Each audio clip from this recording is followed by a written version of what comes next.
Seems like every time I do one of these, I'm saying that this is the state of the art. Right now, this is the most I know about the subject.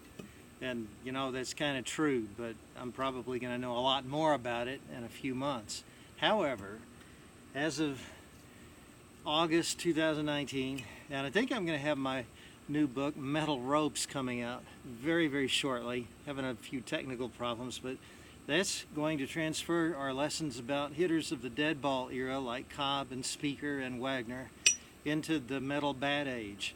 I really didn't know that that was possible to the degree that it is. I've been working on it a lot over the last year.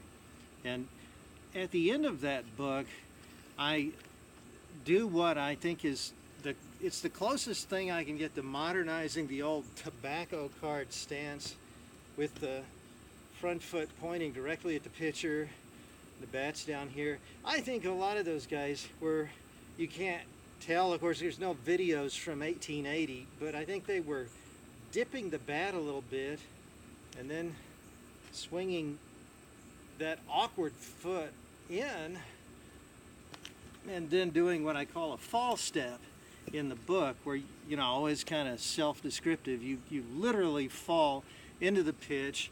It feels like you're cutting down on the ball, and you are with your hands, but because you're striding forward and shifting your weight 100% to that front foot, it really levels out the swing.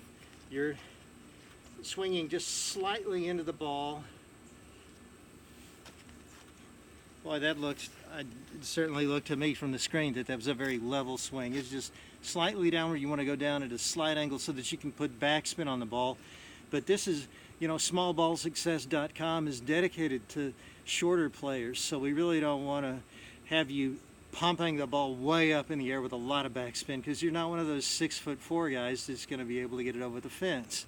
So we're going for low line drives, and my adaptation of that swing, which I put at the end of the last chapter of Metal Ropes, is, I think, probably the simplest way to introduce young players to the basic elements of this swing. I mean, if I had a child who was 6 or 7 years old and I wanted him to get used to this, I would be showing him what I'm going to demonstrate to you here. And I'm not going to point my front foot all the way out to the pitcher, and this is why I think that that is going to involve too much. You know, I'm afraid that the weight is going to be shifting backward. My head's going to be lifting. Even players today, you can find guys right now who stand up. I won't mention any names, but guys who are wide open and then they come very closed. And I'm not sure that they really have that steady line of sight on the ball. I mean, they're in the big leagues and having success, but hey, maybe they'd be even better if they could keep their head stable. Anyway, I don't want a young kid to be trying to do that. So what we're going to do is just start with the front. Both feet are somewhat angled out. The front maybe about 45 degrees. And again, I'm going to pump the bat. I'm going to bring it up to, as the pitcher's hands come together, he's getting a grip on the ball in his glove. I've got my bat about here, and I'm kind of going up and down. I'm ready for him to break his hands, and at that point I'm going to flip my barrel up a little bit, but I'm not going to go back or higher than the armpit. I want to keep my hands just right about here, and that flip of the barrel is going to let me cock my forward foot a little bit. And if I do that, I can do two things. I can unload a little more energy into the ball when I come down, and the other thing is, in the book I call this kinetic loop. I've got my energy going as soon as I lift that foot up, but if I kind of coil the leg, I can get another split second into my waiting if I'm a little bit early and the pitcher isn't ready to release when I'm ready to come down into the ball. So that's two reasons why I like that. Now I got my old personal pitcher huffing away over here. Let me see if I can get it to fire some balls at me, and I'll try to make contact.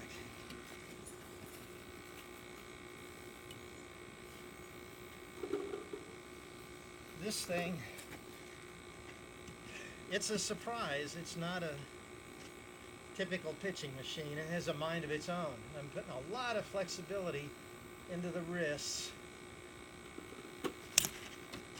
I got on top of that one a bit. There's a good line drive.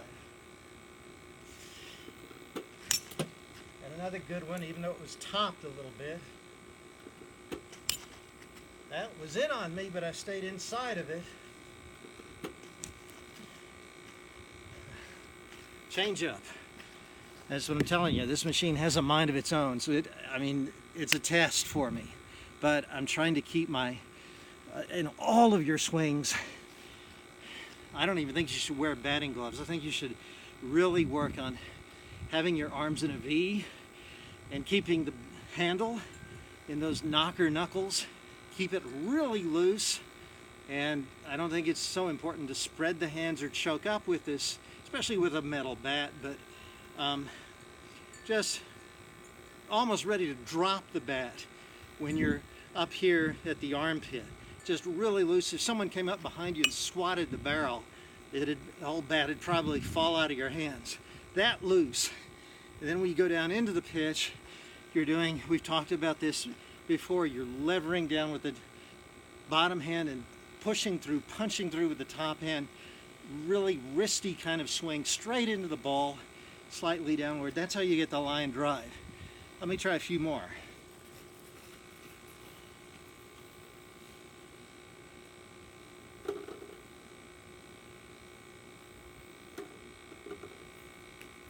I think I put 7 in, and it's a hot day, so I'll be tired by the time this is done. Here we go. No, he fooled me. Yeah, he fooled me again.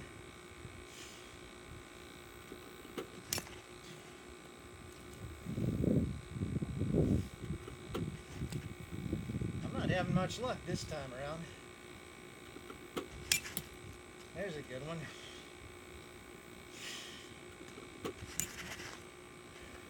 I'm getting too greedy.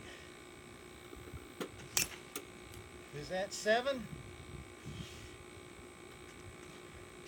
Well, you know, after this thing runs sometimes, after it runs for a while, it fools me with all I have that little green light to time on, and sometimes it decides to chew up the ball a little bit before it spits it out. And you notice inadvertently there on some of those, I was doing a little Chipper Jones stutter step. And that's not a bad thing. You can kind of work in an impromptu adjustment like that, but overall that was a really bad round. So let me try 5 more.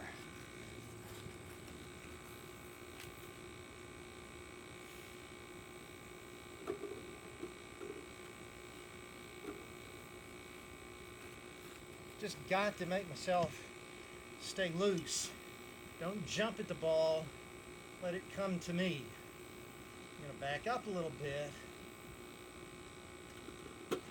Oh, that was right in on me. There we go. That's down the line. That's down the line. Got a piece of it. Oh boy.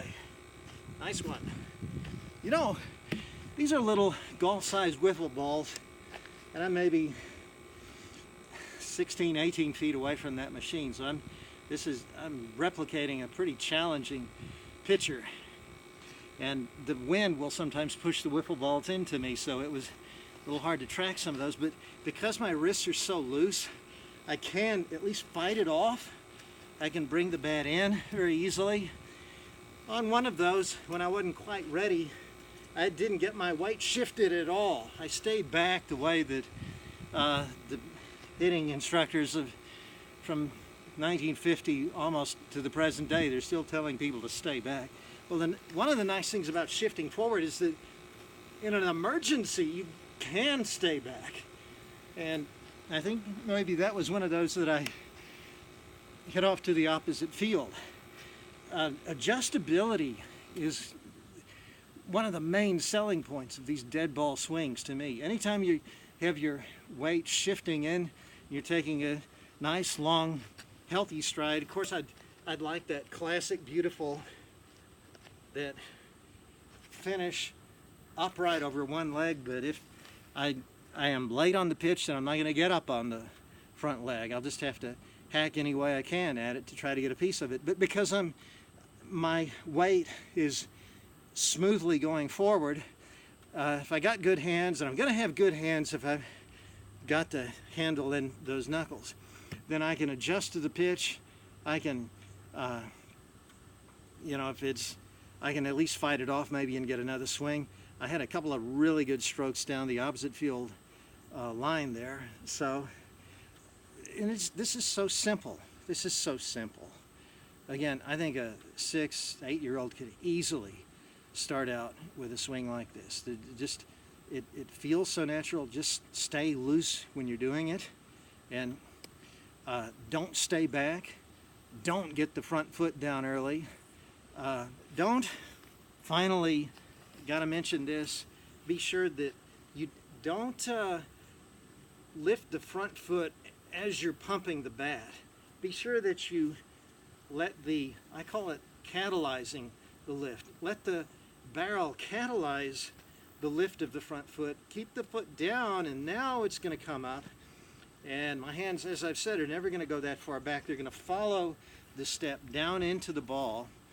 If you do the foot first and then dip, then, well, I mean, Big Poppy hit that way. There's practically somebody who's had success with everything, but that doesn't allow you the same flexibility. If you're doing this, then you're too early, there's really not much you can do. Just hope that it's a ball and you can try again. So this is my best style for a young hitter interested in the stuff, starting out maybe a little shorter than average, wants to hit low line drives, lead the team in batting average. I think this is a really good way to make an entry into those ambitions. Who knows what I'll be saying a month or two from now, but right now, this is, I think, the state of the art of hitting.